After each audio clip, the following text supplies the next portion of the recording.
to consider resigning over the Justice Department's media spying scandal. Ron Bonjean served as the communications director to former House Speaker Dennis Hastert. Doug Thornell is a former spokesman for the Democratic Congressional Campaign Committee. He also served as the communications director to Congressman Chris Van Hollen. They both join us today. Gentlemen, this is getting very dicey, to say the least. You have Senator Joe Manchin becoming the first Democrat now to break ranks with his party and calling for Attorney General Eric Holder to resign. In fact, he went on to say that, look, the bottom line is you can be a good man, do a good job and everything, but if you start expending your capital, I'm paraphrasing him here, then it's time to go. What do you think? Well, I think that's exactly right. I think it is time for Attorney General Eric Holder to go, because every day, if you're at the center, of this controversy and you're being talked about, you're not being effective at leading your organization. At the same time, we're talking about a potential perjury issue that Eric Holder committed, where he said reporters were not being targeted as far as he knew, and in fact, instead, he had actually signed off on investigating and naming Fox News correspondent James Rosen as a co-conspirator, basically a criminal. So he has a lot to answer for. I know the House Judiciary Committee would like him to come back and testify, to go over the discrepancies over his testimony. He's got a lot of problems. I don't see how he can hold on. The only way he can, though, is if President Obama decides that he's good enough to stay at the agency and that he should remain. And Doug, what about that? I mean, I'm sorry, I didn't mean to interrupt you, but the fact that he may be losing his effectiveness, as Senator Manchin points out, and bear in mind that Senator Manchin used to be the head of a state in West Virginia where he was the governor. He knows a little thing or two about running a state and perhaps leadership. What should the message be from the president as it relates to his embattled attorney general? Well, I would just say Senator Manchin has as much sway in the Democratic Party as Rush Limbaugh. I mean, really? Yes, he does. I mean, as someone who has been in the party, an operative in the party, I don't think anyone really takes what Senator Manchin says very, I think he's up for re-election in 2012. This is a good issue for him.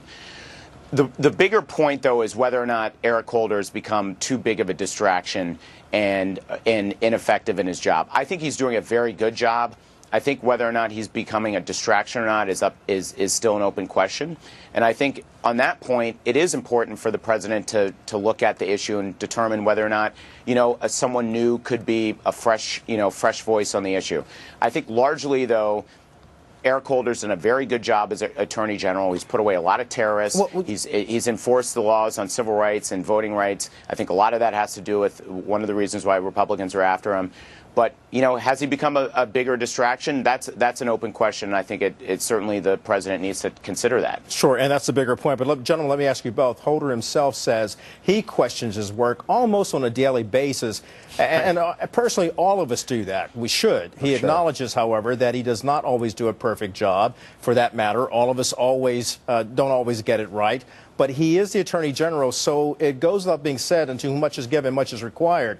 Can Holder meet the challenge of his office right now? Well, he needs to set himself to a higher standard, and that standard isn't being set. Clearly, he has performed a very incompetent job over dealing with these news leaks by going after reporters. I mean, in the way he went about it, it looks like an underhanded sort of trial lawyer, so to speak, ambulance chaser, the way he went after this. I mean, he basically gamed the courts and called James Rosen a co-conspirator, basically a criminal, in order to get a warrant to look into James Rosen's emails, because he didn't want to tell the reporter that he needed those to examine. I really think, and another point, I really do think that Senator Manchin's call for him to step down is significant. That can provide cover to other Democratic senators if this crisis continues, to allow them to call for his resignation as well. And Doug, what about the point that Ron is making right there, that other Democrats may come out and join the chorus of a Senator Joe Manchin? I know you feel that he's not an influential operative, but what if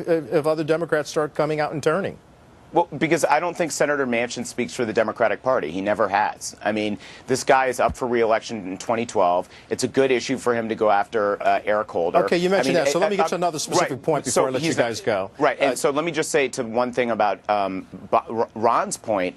I mean, the reality is that, I don't see how the Republicans who have, in 2005, you had warrantless wiretaps that the administration had enforced. They went after the New York Times reporter that broke that story. So for them to turn around now and say that the administration is being too hard on leaks and too hard in guarding against leaks, I think is a little bit laughable. This is about perjury, though. This is about the Attorney General committing perjury, saying he wasn't doing that when he actually was. That's what I was concerned about. I think that's what everyone's concerned about, is that he lied. I hear you both loud and clear, Ron Bonjean and Doug Thornell. Obviously, we could go on with this for a little bit longer, but thank you both for weighing in and giving us your perspective on what the Attorney General should be doing. Thank you. Thank you.